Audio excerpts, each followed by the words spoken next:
Dame Julie Andrews DB is an English actress, singer, and author. She has garnered numerous accolades throughout her career spanning over 7 decades, including an Academy Award, a BAFTA Award, 2 Emmy Awards, 3 Grammy Awards, and 6 Golden Globe Awards, as well as nominations for 3 Tony Awards. Born October 1, 1935, age 88 years, Walton-on-Thames, United Kingdom. Children: Emma Walton Hamilton, Amy Edwards, Joanna Edwards. Grandchildren: Maximilian Scheff, Hope Hamilton, Sam Hamilton.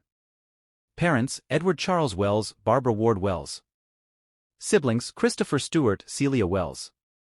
Spouse: Blake Edwards, M., 1969 to 2010, Tony Walton, M., 1959 to 1968. Julie Andrews net worth $30 million. Personal life. Andrews married set designer Tony Walton on May 10, 1959 in Weybridge, Surrey. They first met in 1948 when Andrews was appearing at the London Casino in the show Humpty Dumpty. In November 1962, their daughter Emma, now Emma Walton Hamilton, an author of children's books, was born. They divorced in 1968.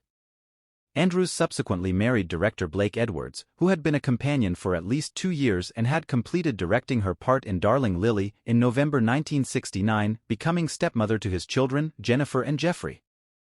In the 1970s, Edwards and Andrews adopted 2 Vietnamese daughters, Amy, later known as Amelia Lee, and Joanna Lynn. They were married for 41 years, until Edwards' death at the age of 88 on December 15, 2010 in Santa Monica, California. Andrews is a grandmother to 9 and a great-grandmother to 3. Andrews lives in Sag Harbor, New York, where the Bay Street Theater was co-founded by her daughter and co-author Emma. Early life and vocal training. Julia Elizabeth Wells was born on October 1, 1935 in Walton-on-Thames, Surrey, England. Her mother, Barbara Ward Wells, née Morris, 25 July 1910 to 1984, was born in Chertsey and married Edward Charles, Ted A. Wells, 1908 to 1990, a teacher of metalwork and woodwork, in 1932. Andrews was conceived as a result of an affair her mother had with a family friend. Andrews learned of her true parentage from her mother in 1950, although it was not publicly disclosed until her 2008 autobiography.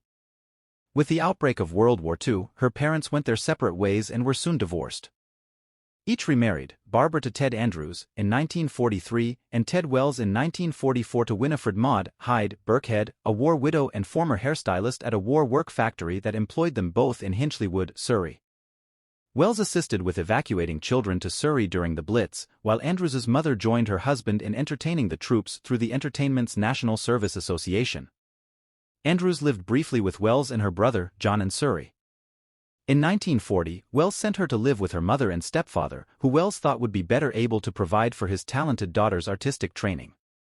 While Andrews had been used to calling her stepfather Uncle Ted, her mother suggested it would be more appropriate to refer to her stepfather as Pop, while her father remained Dad or Daddy to her, a change which she disliked. The Andrews family was very poor and lived in a bad slum area of London at the time, stating that the war was a very black period in my life. According to Andrews, her stepfather was violent and an alcoholic. He twice tried to get into bed with his stepdaughter while drunk, resulting in Andrews fitting a lock on her door. As the stage career of her mother and stepfather improved, they were able to afford better surroundings, first to Beckenham and then, as the war ended, back to the Andrews' hometown of Hersham. The family took up residence at the Old Mews, in West Grove, Hersham, a house since demolished, where Andrews' maternal grandmother had served as a maid. Andrews' stepfather sponsored lessons for her, first at the independent arts educational school Cone Ripman School, Arts Ed, in London, and thereafter with concert soprano and voice instructor Madam Lillian Styles Allen. Andrews said of Styles Allen, "She had an enormous influence on me," adding, "She was my third mother. I've got more mothers and fathers than anyone in the world." In her memoir Julie Andrews, My Star Pupil, Styles Allen records, "The range, accuracy and tone of Julie's voice amazed me. She had possessed the rare gift of absolute pitch," though Andrews herself refutes this in her 2008 autobiography Home. According to Andrews, "Madam was sure that I could do Mozart and Rossini, but, to be honest, I never was. 24 of her own voice, she says, I had a very pure, white, thin voice, a 4-octave range, dogs would come from miles around." 24 After Cone Ripman School, Andrews continued her academic education at the nearby Woodbrook School, a local state school in Beckenham.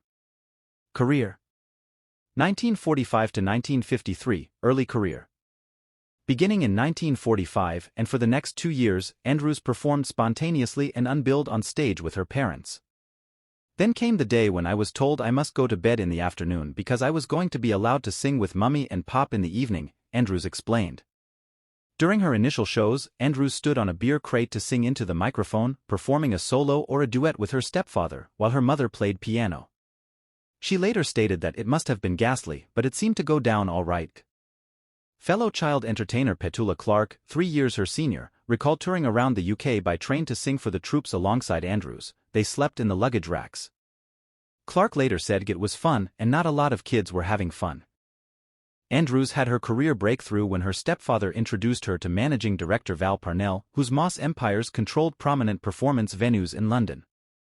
At the age of 12, Andrews made her professional solo debut at the London Hippodrome, singing the difficult aria, Je suis Titania et from Mignon as part of a musical revue, called Starlight Roof, on October 22, 1947. She played at the Hippodrome for 1 year. Of her role in A Starlight Roof, Andrews recalled, "There was this wonderful American person and comedian, Wally Bogue, who made balloon animals.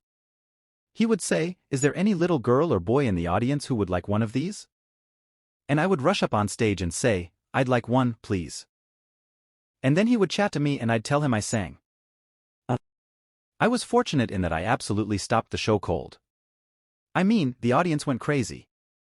On November 1, 1948, a 13-year-old Andrews became the youngest solo performer ever to be seen in a Royal Variety performance before King George VI and Queen Elizabeth at the London Palladium. Andrews performed alongside singer Danny Kaye, dancers the Nicholas Brothers, and the comedy team George and Bert Bernard. Andrews subsequently followed her parents into radio and television. She performed in musical interludes of the BBC Light programme comedy Show Up the Pole and was a cast member in Educating Archie from 1950 to 1952. She reportedly made her television debut on the BBC programme Radio Olympia Showtime on October 8, 1949. Andrews appeared on West End Theatre at the London Casino, where she played 1 year each as Princess Badroulbadour in Aladdin and the Egg in Humpty Dumpty. Andrews also appeared on provincial stages in Jack and the Beanstalk and Little Red Riding Hood, as well as starring as the lead role in Cinderella. In 1952, she voiced Princess Zyla in the English dub of the Italian animated movie La Rosa di Baghdad, renamed The Singing Princess, in her first film and first venture into voiceover work.